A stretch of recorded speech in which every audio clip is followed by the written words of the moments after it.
everyone. Good morning. How's everyone doing? I'm excited to have this panel. My name is Marcos Garcia. Everyone, we can all take a seat for sure. My name is Marcos Garcia. We can take a seat. I am the Deputy Director of the Workplace Equality Program at the Human Rights Campaign. How many folks in the room know what the Human Rights Campaign is? Woo! I'd love to hear that.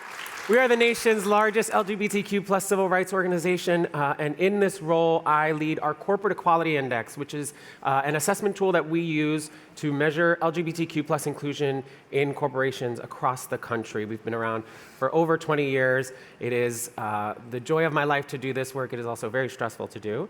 You corporations really bring the best out of us, but I love that companies are more engaged to bring LGBTQ plus inclusion into their workplace. I will restart my introduction before I introduce our our panelists introduce themselves. But again, my name is Marcos Garcia. I use he, him pronouns. I'm an average build individual, average height. I'm bald. I'm wearing a white button-down shirt and my favorite fuchsia pants. Woo!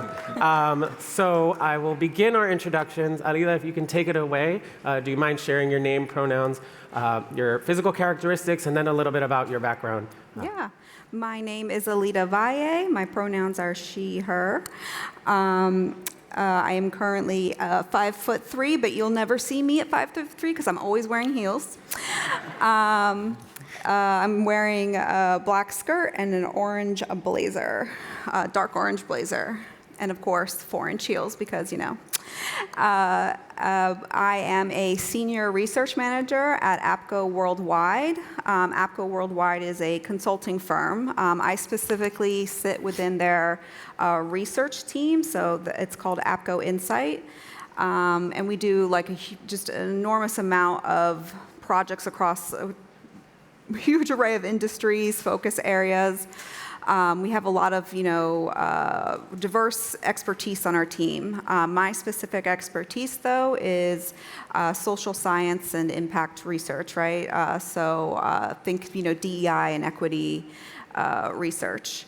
I'm very passionate about data equity, even on projects that aren't DEI or impact-related work, right? I really believe that research needs to be driven through a data equity lens, and so that is my focus area and my passion area.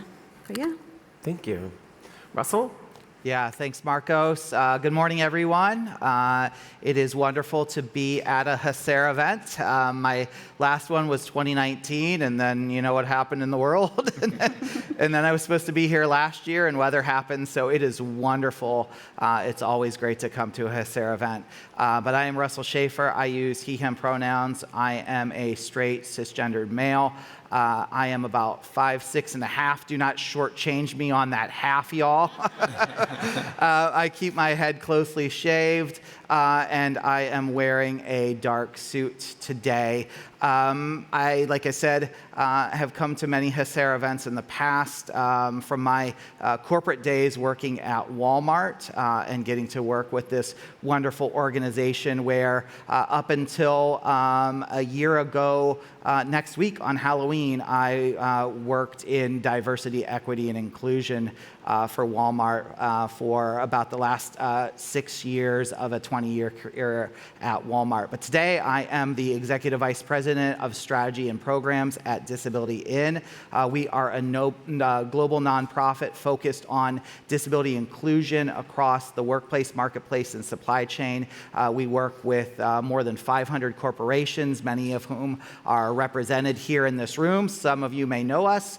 Some of you may have colleagues who know us. But we are grateful to all of you who represent companies that we work with. I have the distinct pleasure of leading the teams that lead some of our signature programs at Disability In, our accessibility program, our Next Gen Leadership program, which is a mentoring program for college students and recent graduates with disabilities, our newly expanding Early Career Talent Accelerator, which I was telling Jose, we drew great inspiration from HACER's Young Hispanic Corporate Achievers program as we were developing our supplier diversity initiatives, and then like Marcos with HRC's Corporate Equality Index. My team and I also lead our Disability Equality Index at Disability In, which basically everything Marcos said, just replace the word corporate with disability, and the message pretty much stays the same. But we are celebrating 10 years of the Disability Equality Index in 2024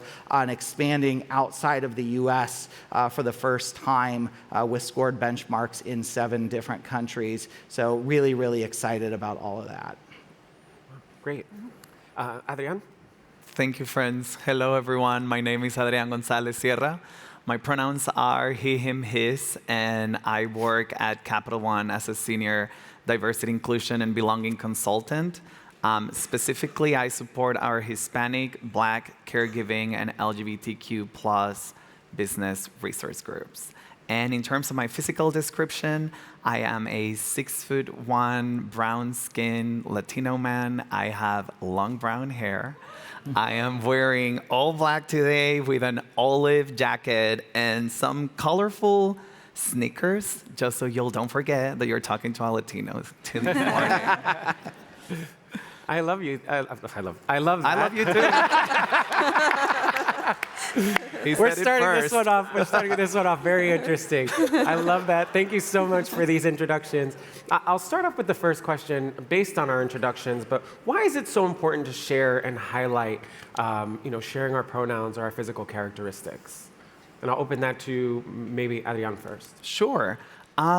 Today we're going to be talking about how to create inclusive environments within our workplaces, within our teams, and doing simple things like sharing our pronouns or adding a physical description sends a pretty strong signal. When you share your pronouns, you are letting members of the LGBTQ community know that you are an ally, perhaps. I used to work in a very global company, and half of the time I had no idea what was the actual gender of my colleagues across that email stratosphere. So pronouns came really handy when sending communications. But it's really about letting people know that you care. I have worked with disability in probably for the past 5 years, and doing physical descriptions is also a best practice that I learned through them. And that is really to create an image or a visual of who you are for those who have low vision. So again, at Capital One, we've been doing it for the past year. We just did it at the Out and Equal Summit in all of our presentations. And believe it or not, that was the thing that most people came to talk to us about after each session. So it's really about showing that we care. I don't know if anyone else wants to add anything to that. Yeah, this is Russell. I'll just add to that. I think it really serves to help establish context and connection. And I think, as Adrienne said, it helps you connect potentially with someone else that you might not necessarily know that you've got a point of intersection with. And it just helps build that credibility, trust, and rapport. But the context is also key. So very functional for someone like myself who is blind. It kind of helps me kind of set the stage and know where you're coming from in terms of what you're going to speak about. Now, there are settings and times where it might not be necessary or appropriate. For instance, if you're about to deliver a report on the profit and loss statement, you might not need to provide a full-scale visual description of yourself. But if you're up on a stage like this one, talking about your lived experience and how your identity impacts how you move through the world, for somebody sitting in the audience who can't see you, that visual description really helps fill in some of those gaps. Thank you for that. So given that we're sharing a little bit of our intersectional identities, how about we do a second round of introductions to get deeper into who we are and our intersections. And for the audience, just to share a little bit about intersectionality and to kind of set a level playing field. I'm sure you've heard the term intersectionality. It came from the great Kimberly Crenshaw, and I'll just share a quote from her. Intersectionality is a lens through which you can see where power comes and collides, where it interlocks and intersects. It's not simply that there's a race problem here, a gender problem here, and a class or LGBTQ+ problem there. Many times that framework erases what happens to people who are subject to all of these things. And intersectionality matters because it spotlights the underlying mechanisms that form the basis for all kinds of inequalities. Inequalities of power, resources, and opportunity. So, Aida, we'll start with you. Can you share a bit about your intersectional identity? Yeah. Well, you know, most people assume I'm Latina, which I am, so they get that part right. But I'm also, I'm an immigrant. I came to this country when I was about 7 years old. I'm also, bisexual and neurodivergent. I was raised, by a single mother, very loving household, but, single mother, low income. And so, when people do find out some of those things about me, right, there's definitely prone to assumptions about what those things mean to me, right? So it has been a bit of a struggle at times to find a place where I feel, fully seen, or at least even just fully comfortable to be seen, right? But I think, over the years, it's gotten a lot better. And one of the ways, I've, been able to kind of, I feel like, take charge of those identities is by acknowledging that I may not always have a role model that looks like me, right, and has the same identities as me, but that doesn't mean I can't be that person for someone else. Russell? Yeah, so, like I said before, I am a white cisgendered male with a disability. And my primary disability, or the one that's apparent to people, is that I'm blind. But I think so oftentimes people fail to acknowledge that there might be other things going on. For me, I have dealt with mental health disabilities throughout the course of my life. As I lost my vision due to a genetic condition, I lost my vision gradually over time, and that also led to some depression and mental health conditions. I often say the most disabling thing that ever happened to me wasn't losing the ability to see, it's what that did to me emotionally and psychologically. And so we really have to acknowledge the whole person and recognize that there's more going on below the surface. But beyond that, I also grew up in a low-income home family. Grew up in a trailer park in Northeast Ohio, and was the first in my family to go to college and graduate. And today I've got 2 kids at home. I'm a husband of nearly 20 years, and I've got an 11-year-old son who just entered middle school, and a 15-year-old daughter who's learning to drive and got her first real boyfriend. So if you don't think that comes into the workplace with you, think again. Wow. Yeah, and the things about me that you might not know upon first sight is that I am a cisgender man. I am Mexican from Monterrey. Spanish is my first language. Hello, friends. Spanish is my first language. I had the privilege of attending great schools. I grew up Catholic, as I am sure many of you did, although right now I mostly identify as spiritual. I am an immigrant to the US. I am the only person of my family who lives here, which my mom reminds me every time I'm on the phone with her. She's just like, are you done? What else? Well, I have as I said, I do carry a lot of privilege. I have a well-paying white-collar job. And all of those aspects of my identity form who I am and inform how I show up in the world as I am navigating different spaces. Firstly, because I want to stay safe.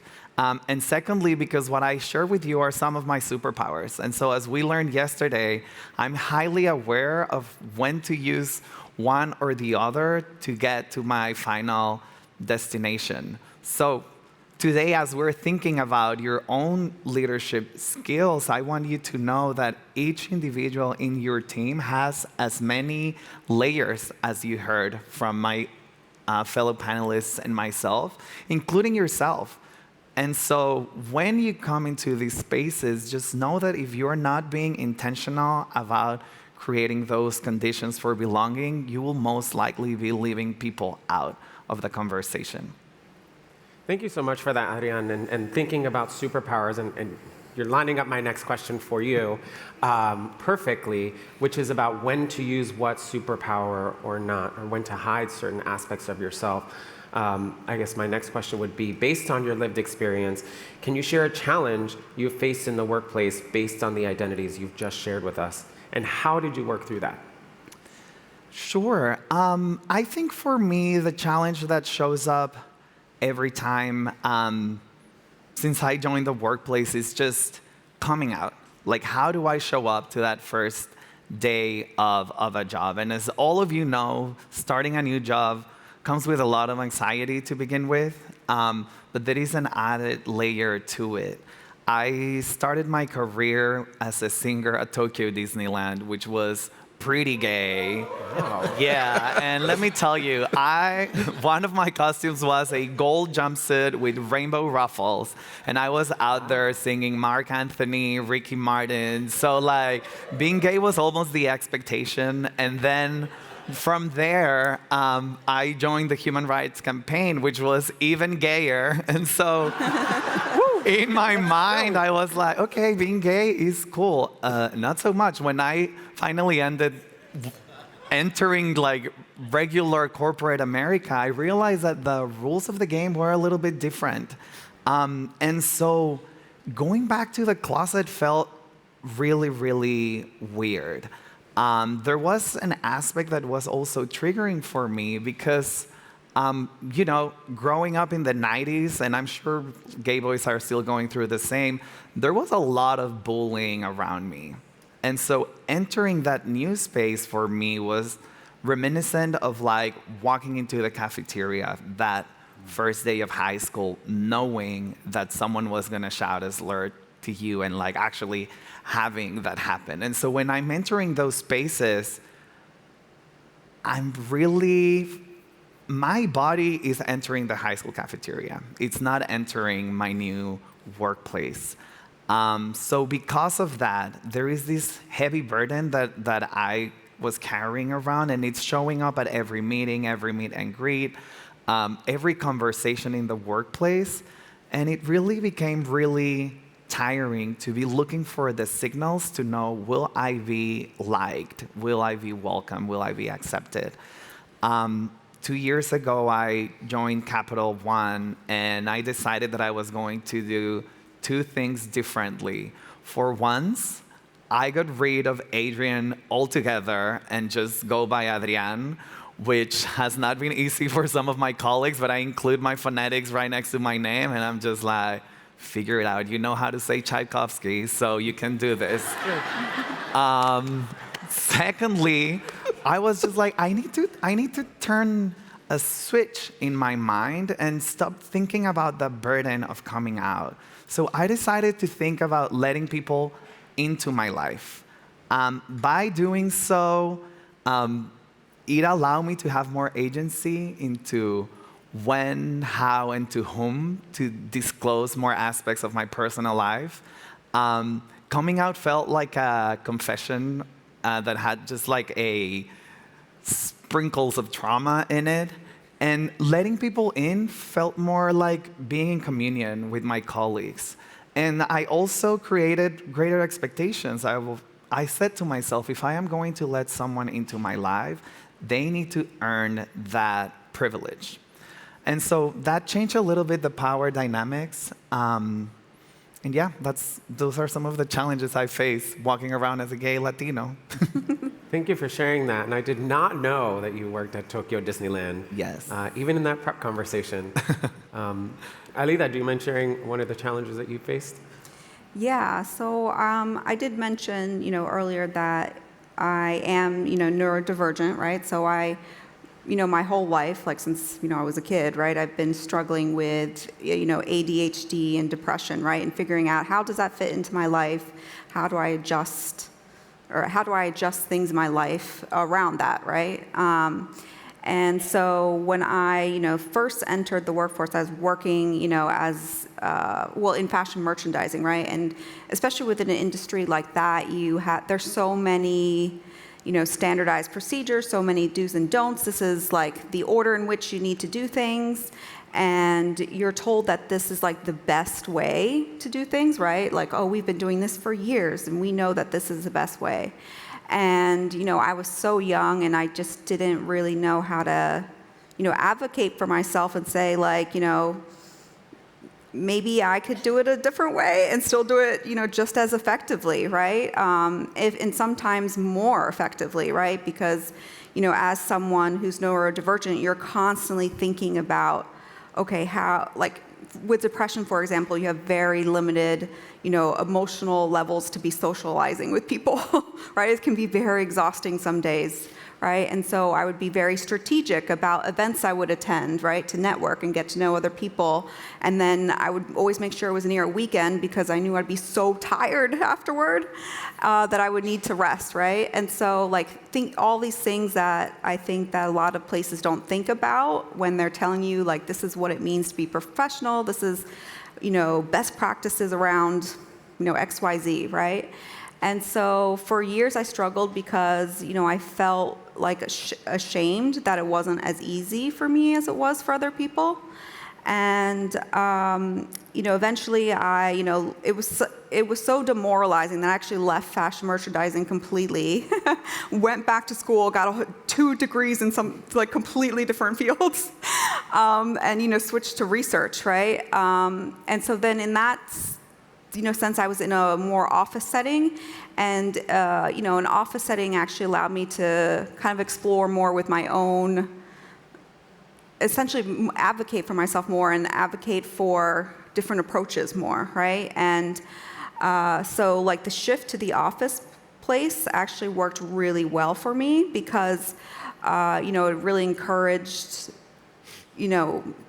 quick thinking, innovation, bring something new, be efficient, just get the work done. We don't care how you get it done, just get it done. And so then I was able to, build my own systems that I felt worked for me and then share it with others who could then add their own touches to it, right? And it became a collaborative thing, right? And so kind of the opposite of what your experience where the shift to me for the office was from a neurodivergent perspective, very beneficial. Russell? Yeah, thanks, Marcos. So, when a bias exists, generally it falls into one of 2 groups. There's a congeniality bias or a competency bias, and kind of like what Adrian talked about with the feeling like you fit in. Are you going to be bullied? Congeniality. Are you liked? Or competency. Are you able to do this? Are you capable? And for me and so many other people with disabilities, the bias that we typically experience is competency bias. And so that all stems from this misconception that people with disabilities don't work or are unable to work or don't want to work. And so without fail, when I'm traveling during the week, as I mentioned earlier, I am wearing a dark suit. I've got a suit and tie on, and this is probably what I'm going to wear to the airport when I travel home later today. Invariably, somebody's going to ask me, "Are you going on vacation?" How many people do you see going on vacation that are wearing a suit and tie when they're traveling through the airport? Not very many, but even when I'm doing things that normal business travelers are doing, I am not seen as a normal business traveler because it's outside of people's mental models that I, as a person who am blind, would be gainfully employed. And so that's one of the things that you have to overcome all of the time. And so for me, early in my career, I had a supervisor who had a very strong bias towards disability from a competency perspective. And there's research that has proven out that when a competency bias exists, people with disabilities have to demonstrate themselves capable 5 times that of their non-disabled colleagues just to be seen as effective. That is exhausting. You very quickly become acutely aware of the inequity. But this isn't the type of discrimination that you can file an EEOC suit for and prove in a court of law. It's the subtle tyranny tyranny of low expectations. And so you just have to kind of figure out how to navigate that and try to help as much as you can in hopes that your leader will come around, that they'll improve, that you can share some feedback, that they'll get some mentoring, some coaching, or you have to find your way out. And that's kind of what I had to do at that stage of my career, is that was not an inclusive environment and not an inclusive leader, and I needed to find a new one, and I did. And so I think organizations need to recognize that that goes on inside of your workplace, and how are you equipping leaders to be more effective and to embrace difference and to create inclusive environments, or how are you getting them out of your company? Right, wow. I thank you all for sharing that, and it's so interesting, or sharing your challenges, excuse me. So interesting that you've had such various, interactions with your challenges and different, ways you navigated through them or you moved out of them, in Russell's case. So I guess, as we have leaders in the room, as we're thinking about superpowers, as I'm thinking that perhaps we can make some new superpowers for y'all when you consider your intersectional or our intersectional identities. I'll start with Adrian on this question, but I hope I can get everyone's thoughts on how can people leaders, like the folks in this room, create an environment where conversations around diversity and inclusion are thoughtfully inclusive of intersecting identities of others, including those who identify as LGBTQ+, neurodivergent, or people with disabilities? Yeah, I think for me, the most important thing is that the people leaders need to see the value of putting together these diverse teams and then making sure that these teams are actually high-performing teams. Based on what we learned yesterday and the very low representation of Latinos in Fortune 100, 500, 1,000 companies, I still think we have a long way to go just raising awareness about the richness that comes from having diverse teams. And part of that thoughtfulness that you mentioned, I see it as the intentionality of getting the group together and then really energizing the group and setting it up for success. I know Alida mentioned some research when we were prepping for these sessions, so I think you can add some color to that. Yeah. So, within the last 5 or so years, there's been quite a bit of research coming out about how this weird kind of contradiction or unexpected kind of contradiction pops up when you have a team that's more similar, right, less diverse, right, their lines of communication are much more effective, right, and it ties back to this idea of birds of a feather flock together, right? So the more similar you are, the easier it is to share resources and information because you communicate similarly, right? And so as companies and organizations have tried to embed diversity into their teams, the inclusion part really only comes when they make an attempt to keep those communication lines strong within diverse teams. Because what happens is when you introduce diversity into teams, those communication lines break down. Because again, if as a Latina, I may join a team and choose to interact with another Latina on the team more, just because we have more in common, right? Just by natures of our identity, right? And I might have more to bond over with her, right? But if I'm a white cisgender middle-aged man, I'm also going to tend to socialize more with people like me, right?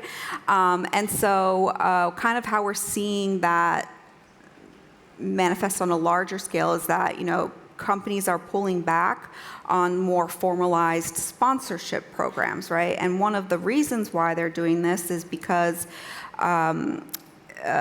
these executive level individuals are saying, I don't feel comfortable sponsoring someone I don't really know that well, right? And there's a very easy solution to that, which is like, well, get to know them, right? Get to know people outside of your, flock, right? And be intentional about that and build time into your, your schedule for that, right? And so that's something I do very consistently, even within, my own team. I will schedule, especially for remote employees, right? I will schedule, coffee, cafecito breaks, right? And, I usually try to aim for Friday towards the end of the day when they're, try to make sure they end the, the week on a good note, right? And, what it's done is it's really helped bonding, right? And it's making sure that I'm being intentional about bonding beyond my own flock, right? And beyond my own teams. And as a result, that's helped, open up network resources, both for myself, but also for these people that I'm bonding with, right? I'll just talk to them about anything. We're not going to be talking about work. We're just going to talk about, your cactus. How's your cactus that you were trying to get to grow taller? Has it moved at all?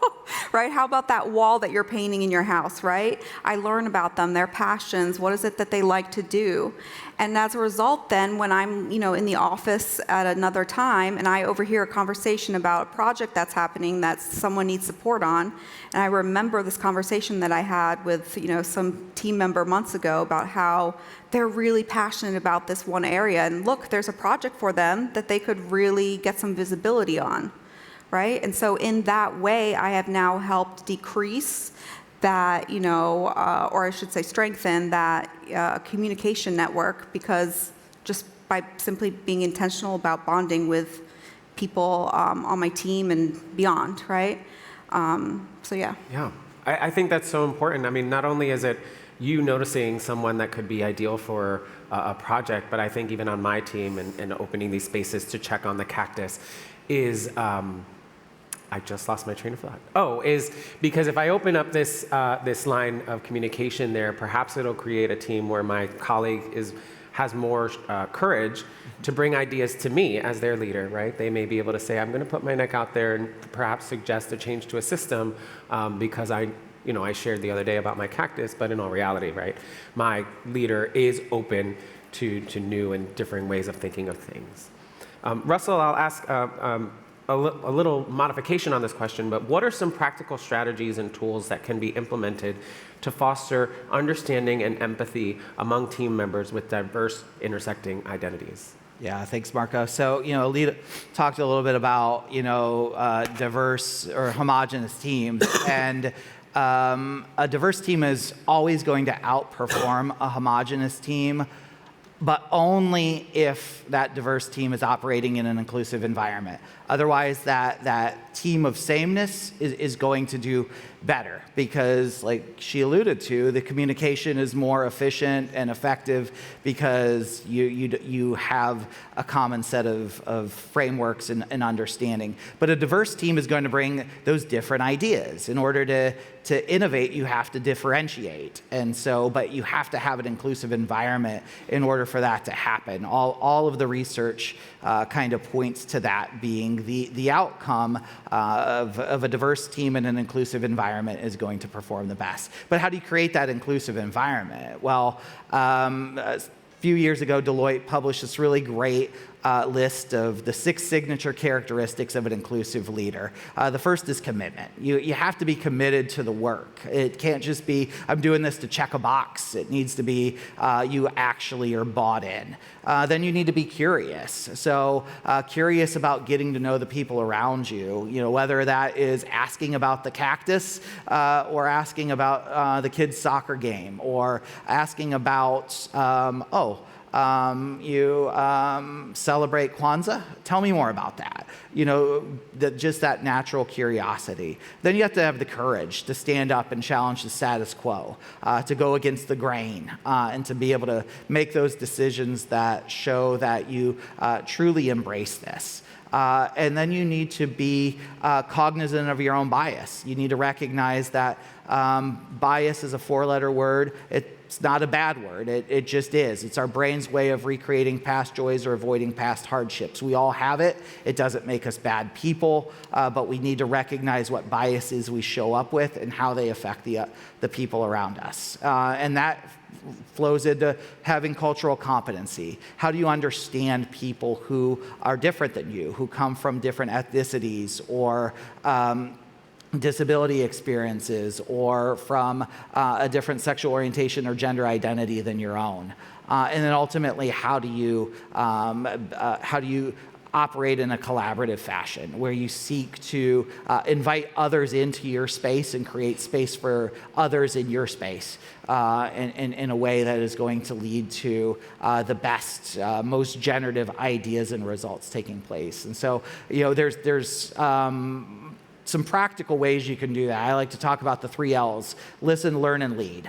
And so how do you actively listen? How do you, create a space where people can be vulnerable and authentic with you, where you are asking curious questions, not to tokenize someone or to expect them to speak on behalf of their identity group, but just getting to know them, picking up those little cues of, what did somebody say that I can follow up and ask them more about later. Then how do you learn? How do you watch TV shows, movies, listen to podcasts, read books, fiction and nonfiction, that accurately and authentically portray people whose identity is different than yours in a way that is affirming? So if you are straight and white, how are you watching a show that portrays a person who is Hispanic and gay in an accurate and affirming way?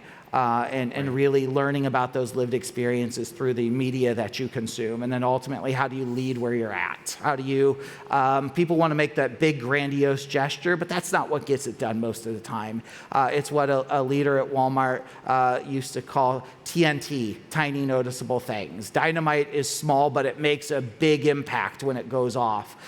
You can have a big impact in people's life just by doing little things that might not show up in the aggregate, but really show up in somebody's way in their life in ways that are really interesting and completely unexpected. And I think Adriana, you might have had a story on that we talked about backstage. Yes. Speaking of tiny noticeable things, I joined a new company, was part of a new team, and I had been struggling on whether or not to come out, although, come on, some people already know, but just like having the conversation. And one of the best people leaders I've had just mentioned in passing that she wanted to go see the Gay Men's Chorus holiday show. In that moment, I immediately said, hey, I sing with the Gay Men's Chorus. I can get you a promo code. And it was just like a kind of a switch. That was the moment that I let her in. That was the moment that I let my team in. And I could stop worrying about code switching and covering. And now I could focus just on being myself and working. And I don't know that if she did it intentionally or not, but it was just one of those tiny little things that really translated into creating a space where I could feel myself. I know we need to get to our Q&A, Yes. Here is my call to action, if that's okay with you. Absolutely. Think about the tiny little things that you can do with your teams, with your colleagues when you get back to work. Russell already shared about reading the book, watching the show, listening to the podcast. Seek those stories of people who are living a differently than you, people who are not like yourself, and just go in and create a minor little change within your work environment and be observant about how it impacts others. That's my challenge to all of you. If you don't like TV, if you don't like to read, if you think that all of the above are complicated, just attend one of your DEI-sponsored events. Yeah. Show up, listen to what's going on, and then bring it up at your next meeting. Hey, what did you think about that keynote speaker during Women's History Month? And have the conversation. You'll be delighted by how you start creating those more inclusive spaces. Absolutely. Thank you for that, Adriana. And one last pitch before we get to questions is organizationally as well, right? I would not be a good steward of my work or others' work if I did not mention, right? Ask your companies or your organizations, do you participate in the Corporate Equality Index? Do you participate in the Disability Equality Index? Do you participate in ASED's Inclusion Index? And you may not do that work, but just challenge your organization to show up as well. But with that, we'll shift to questions. Hi, yes, thank you. So this is actually from our virtual audience, from an anonymous member. This is to Russell. Russell, your comment about being seen as cognitively different by your supervisor hit me as a plus-size woman who also has to prove themselves because we are often seen as lazy and there is a lot of unconscious bias around plus-size individuals. What advice would you give when you can't find a supervisor but are exhausted by constantly being held to higher standards than your standard-sized coworkers? Yeah, thank you for the question. And I think that is one of the biases that when you look at the Harvard Implicit Association test, body size bias is one of the most common unconscious biases, and it is a real challenge. I was sharing with folks backstage. It's hard sometimes. These power dynamics that we find ourselves in, most of them existed before we were born and will probably exist long after we are here.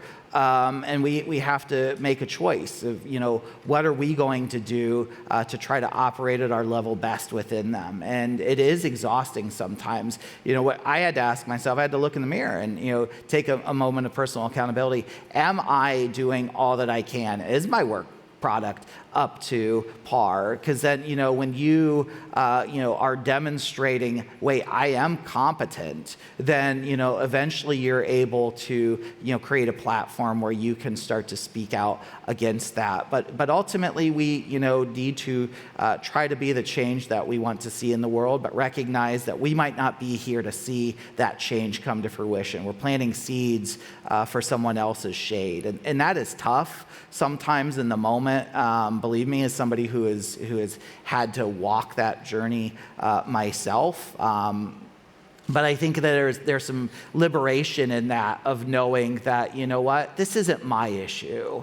This is a broader social issue, and I'm going to hold my head high, and I'm going to be the very best that I can be, and take it or leave it. Is kind of how I would say to approach it. And there's just something freeing about that mindset. Next question. Hi, my name is Natalie McCaslin, and I'm with Comerica Bank. I'm going to try this whole introduction thing, so offer me some grace here. Absolutely. I identify as her and she, and I am wearing a cream-colored blouse and terracotta skirt.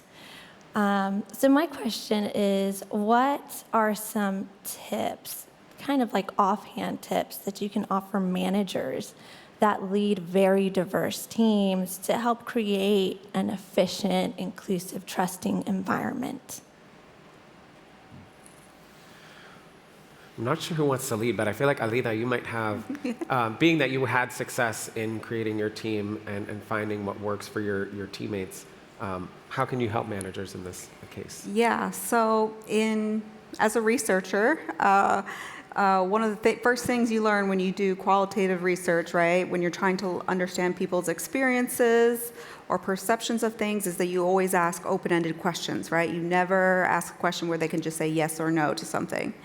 And I kind of bring that same approach to conversations with my team, right?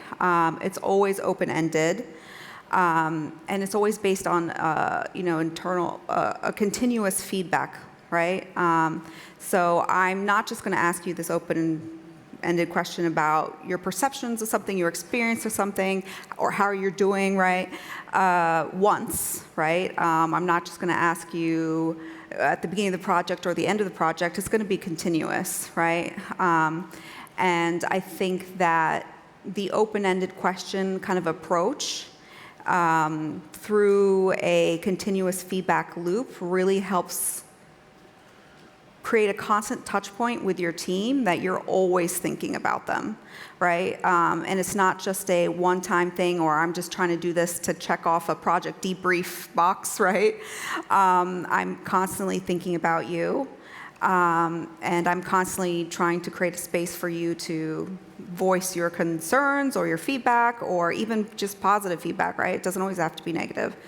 And so I think that goes so far for creating that open, trusting environment. And I also think acknowledging your own shortcomings also goes really far. Sometimes you're not always going to have the answers, and you're also not always going to get it right. And acknowledging that, and just admitting, when you don't have the answers, but saying, hey, I'll get these, answers for you. I'll do what needs to be done to try to create this environment for you. If you're not feeling that it is actually where it needs to be, also speaks volumes. I'd love to get more opinions, but we were running low on time, so I will lead us to our last question. Great, thank you. Hello, my name is Veronica Turner. I go by she, and I am 100% Latina, born and raised in Ecuador. During the day, I work for the upstream business with Honeywell, leading the BD efforts in Americas. But I'm also very passionate about I&D. I lead the Hispanic network in my company, and I also co-chair the Women's Network. As I get more involved in I&D and I keep on attending these kind of events, I'm also hearing the voices of the other people around me that are struggling to accept some of the levels that we embrace in diversity, right? So I would love if you can give us some hints, some help in how to address that. Specific to the LGBTQ, there were some thoughts that I recently heard that say, are we bringing sexuality to the workplace? How can we address this orientation or this inclusion of these extended groups without necessarily touching the subject of sexuality, but at the same time being politically correct? So I would love if you can please express your opinion. Absolutely. I'll kind of take it. Yeah, no, I'll take a little bit of the start of it, and Adrián, you might want to follow up with this. But I think it's so interesting, and I love this comment. I hear it myself in the work that we do at the Human Rights Campaign. Why are we bringing sexuality into the workplace?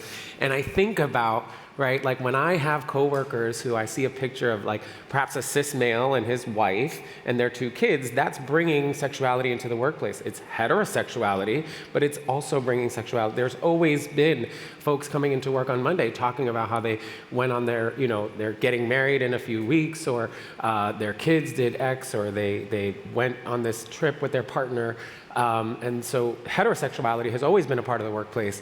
And so, why not bring the LGBTQ plus community just to share a little bit about their own sexual orientation, or rather their relationships that they have as well. Adrián, I don't know if you wanted to.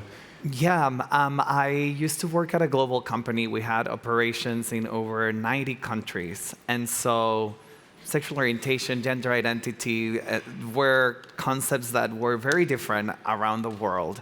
So the first thing is that we always rallied behind our company's values, and that is to care about others, to create an environment of respect and integration. And so the easiest way, when everything else goes wrong, is stick to your company's values.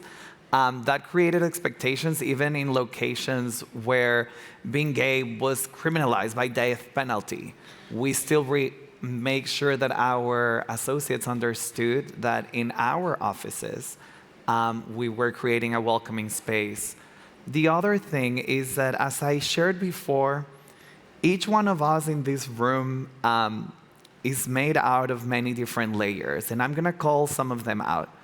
All of us have a sexual orientation, whether it be straight, bisexual, gay, lesbian. We are all entering this space with it. All of us have a gender identity.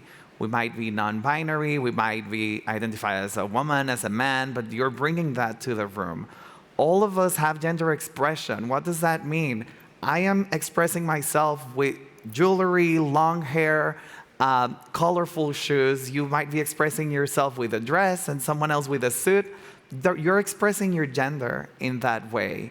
And then the fourth category is sexual characteristics, which is more related to chromosomes and our DNA and our hormone levels, and we all walk around with a combination of those.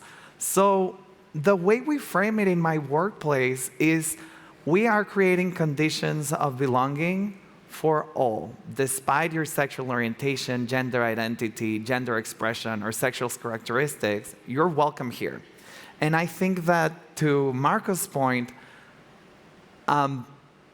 this is actually not outside of the norm. We're all walking the world with these layers of identity. We're just more used to talk about the heterosexual and cisgender lived experience. But really, if the world was the other way around, we would still be walking around with those dimensions of diversity. So I think there is an opportunity there to demystify what we consider normal or not normal, and really just level the playing field. Thank you. Thank you so much for that answer. Thank you for your questions. And thank you so much to this panel. Thank you for being here. Everybody, please give them a round of applause.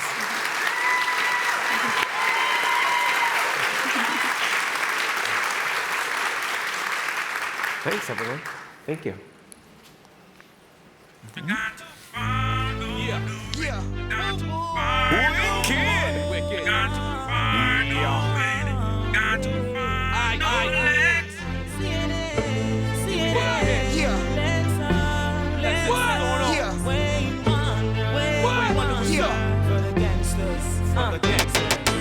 Anything goes when we ride.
Thank you again to our moderator and panelists.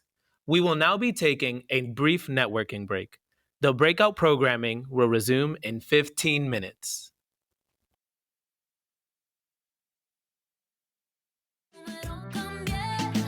Si quiere que